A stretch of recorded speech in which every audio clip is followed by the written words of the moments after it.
Okay, in this lecture, we're going to be talking about power series and expanding solutions to differential equations in their power series. So first, let me recall what a power series is. It is a series of the following form: k equals 0 to positive infinity. If it's centered at t naught, then it's going to be a sub k t minus t naught to the power of k. The coefficients ak are constant in the sense that they don't depend on t, but they do depend on k. T naught here is fixed, and t is a variable. So this is basically a generalized polynomial. It is an infinite dimensional or an infinite degree polynomial. That's not a very precise way of speaking, but in principle, I think you can understand what I'm saying about this. Recall that a power series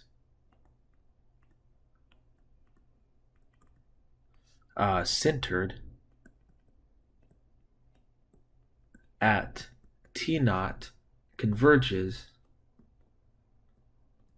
absolutely. So when I say converge absolutely, that means the absolute values. That means a series, but you replace the series with the absolute values of the term. That series converges on the interval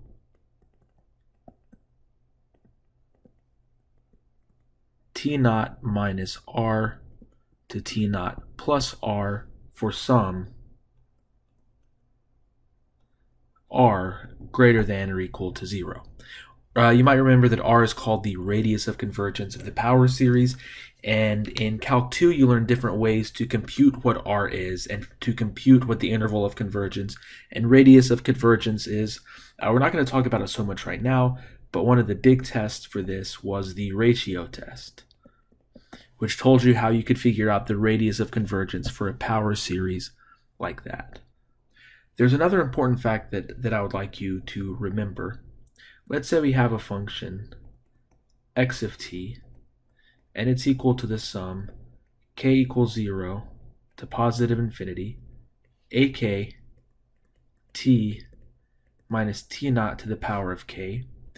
Then we can very easily compute the derivative.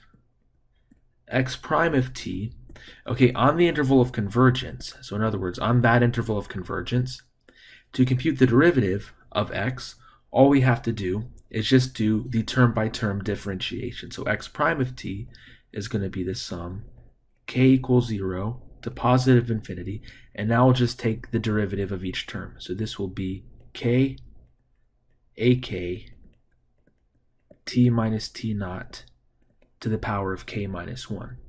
And notice that when k is equal to 0, what is this term going to be? So when k is equal to 0, that's equal to 0. And so really we can start the sum at 1.